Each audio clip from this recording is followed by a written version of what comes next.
Hello guys, good morning. कैसे हैं आप सभी? आई होप आप सब अच्छे होंगे, मस्त होंगे और अपनी पढ़ाई बढ़िया से कर होंगे। तो आज है हमारे टारगेट का सेकंड टारगेट का डे 4। और आज हम करने वाले हैं, अभी आपको अपनी टू डू लिस्ट बता देती हूँ, लेकिन उससे पहले मुझे आपसे एक टॉपिक के बारे में बात करनी है। तो मुझे उससे पहले आपसे एक टॉपिक के बारे में बात करनी है, वो है OTR। तो जिनका OTR नहीं हो रहा है UPSI के लिए या फिर UPP के लिए, उसमें क्या क्या प्रॉब्लम या फिर आप क्या दिक्कतें कर रहे हैं उसके बारे में मुझे बात करनी है।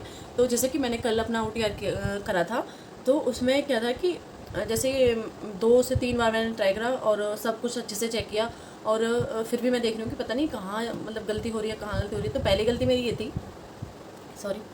तो पहली गलती ये थी कि जब हम अपना आईडी डालते हैं और लिखते हैं @gmail.com, सबसे पहले जीमेल की स्पेलिंग सही लिखें, और दूसरा gmail.com लिखते हैं तो डॉट के बाद में ना एक स्पेस हो जा रहा था, बार बार अपने आप से एक स्पेस हो जा रहा था। तो इसलिए फिर वो मैंने जैसे लास्ट में जब मेरा हुआ था, तो वो मैंने स्पेस को हटाया था वहाँ से, तो तब जाके वो मतलब ठीक माना गया था। उससे पहले जीमेल को इनवैलिड मान रहे थे। और इसके बाद मैं फिर मोबाइल नंबर ठीक से डालें, और उसके बाद दूसरी चीज़ क्या है उसमें कि जैसे OTP जैसे जा रहे हैं, तो वो ना स्पैम में ही है। मेरा भी स्पैम में आया था, वैसे मतलब क्लियर सामने नहीं आया, स्पैम में आया था। और उसको ना जैसे OTP जो आ रहा है उसको सबसे पहले तो जैसे रिफ़्रेश कर लेते हैं बार बार उसको, मतलब थोड़ा सा नीचे करके सर्च करता है वो, तो ऐसे रिफ़्रेश एक बार कर लें। और अगर दूसरी चीज़, आप अपने ईमेल का मतलब स्टोरेज चेक करें, उसमें ज़्यादा वो तो नहीं है, बहुत सारे मैसेज तो नहीं है। तो जब मैंने उसको सबको डिलीट किया था, वो क्या है कि जैसे सेटिंग में जाके फिर ऐप में जाके जीमेल वाले उसमें जाके ऑप्शन में जाके फिर वहाँ से आप जो वहाँ पे लिखा होता है डाटा, तो उसको क्लियर डाटा कर सकते हैं, तो वो ना पूरे सारे मैसेज डिलीट हो जाएंगे। फिर उसमें ये आएगा, या फिर आप अपने हिसाब से उसमें से जो भी मैसेज वगैरह है फालतू के, उन्हें आप चेक कर मतलब डिलीट कर सकते हैं। जीमेल वाले को जीमेल चेक कर सकते हैं, मतलब उसमें जो भी आए हुए हैं एक्स्ट्रा, उन्हें आप डिलीट कर सकते हैं। तो स्टोरेज की वजह से भी प्रॉब्लम आई थी ये, जबकि मेरे में बस 10-5 ही ऐसे जीमेल थे जो पड़े थे इम्पोर्टेंट, बाकी बट मैंने तो वो भी डिलीट कर दिए थे। तब मेरा मतलब जीमेल पे OTR आया, OTP आया था उसके बाद ही। और तीसरी सबसे बड़ी गलती ये है कि हम जैसे एक बार उसको डाल देते हैं जीमेल वाला OTP, फिर फ़ोन वाला OTP, या फिर फ़ोन वाला OTP पहले या फिर उसका, तो वो ना दोनों को एक साथ ही डालना है, मतलब टाइम के अंदर ही डालना है। शायद उसमें 2 मिनट तक का टाइम शो होता है, तो वो उस टाइम के अंदर ही डालना है दोनों चीज़ें। तो और उसके बाद वेरीफाई करना है। तो ये 3-4 गलतियाँ थी जो मैं कर रही थी, और कल मेरा पूरा दिन मतलब इसी में निकल गया, और तब जाके मतलब कई घंटे मेरे इसी में निकल गए लगभग। तो तब जाके OTR हुआ था।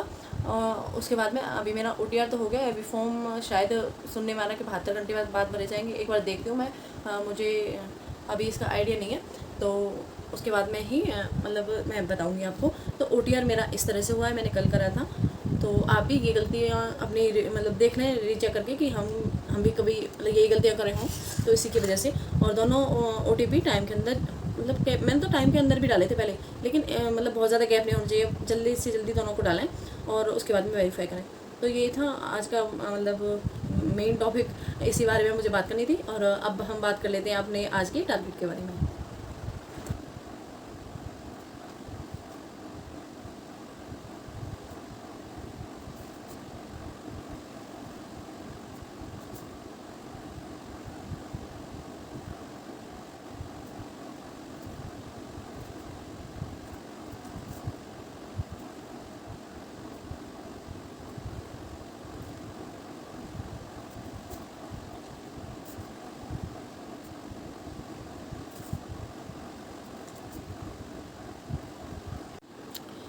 तो इसमें आज जी वाले पार्ट में रखा है मैंने राष्ट्रीय और अंतर्राष्ट्रीय दिवस। ये हम याद करेंगे दिवस, जैसे कि हिंदी दिवस जैसे हिंदी दिवस है, तो हिंदी दिवस हमारे भारत का है, राष्ट्रीय दिवस है 14 सितंबर, और विश्व का है 10 जनवरी। तो इस तरह से ये दिवस मतलब ऐसे इंपॉर्टेंट दिवस याद करने हैं।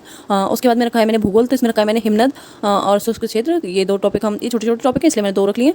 इसके बाद में रखा है मैंने इकोनॉमी, तो इकोनॉमी में हम GST और कृषि सुधार एक बार कर चुके हैं, तो थोड़े इंपॉर्टेंट टॉपिक हैं और UPSI के लिए भी इंपॉर्टेंट है, और पैट के लिए भी। तो इसीलिए हम इन दोनों को रिवाइज करेंगे एक बार फिर से, ताकि हम क्वेश्चन बना पाएँ। इसके बाद में रखा है मैंने करंट अफेयर्स, तो करंट अफेयर्स की 1 क्लास ही लेती हूँ मैं। इसके बाद में रखा है मैंने मैथ, क्योंकि यूपीएसआई में मैथ आएगा ही, और पैट में मैथ दिया हुआ है कि मैथ मतलब पैट में दिया हुआ है परसेंटेज, लेकिन कई बार ना प्रॉफिट और लॉस का क्वेश्चन ही परसेंटेज में करके दे देता है कि कितने परसेंट प्रॉफिट हुआ, कितने परसेंट लॉस हुआ, तो उसको भी वो फिर परसेंटेज में ही मान लेता है। इसलिए प्रॉफिट और लॉस ये भी मतलब इंपॉर्टेंट है, तो इसलिए मैंने मैथ में आज ये रखा है। तो आज से मैं मतलब मैथ शुरू करने वाली हूँ, क्योंकि पैट वाले टॉपिक तो हमारे लगभग हो चुके हैं, लेकिन यूपीएसआई के लिए ये मैथ मैं एक्स्ट्रा ऐड कर रही हूँ। और इनमें से भी मतलब पैट में भी आने के चांस हैं, क्योंकि इनको भी परसेंटेज में ले लेते हैं। तो इसीलिए बस आज का टारगेट इतना ही है। और ओटीआर के लिए मैंने आप सबको बता ही दिया है। और एक चीज़ और मैं ओटीआर के लिए कहना चाहूँगी कि ओटीआर ना कल जैसे मैंने करा था, तो मैं फ़ोन से कर रही थी पहले, तो फ़ोन से ना जैसे वो देख रही हूँ, ईमेल देख रही हूँ, या फिर वो देख रही हूँ ओटीपी बार बार फ़ोन का देख रही हूँ, तो वो हो मतलब बार बार हो जाता था, इतने में टाइम निकल जाता था। लेकिन मैं उस वहाँ से हटके वहाँ देखती थी, तो उस पर टाइम दिखाता था, तो इसलिए मेरा मतलब वो नहीं हो रहा था। तो इसलिए आप सब जो भी ओटीआर करें तो लैपटॉप वगैरह से ही करें। जिनके पास लैपटॉप वगैरह नहीं है वो किसी से करवा लें, और वो किसी से करा लें, और जिनके पास जैसे मतलब अपने सामने ही करवाएं, अपने सामने बैठ के करवाएं, ताकि गलत ना हो, ख़राब ना हो। तो बस आज के लिए इतना ही है। सो मिलते हैं नेक्स्ट वीडियो में। So thank you so much, bye bye, take care.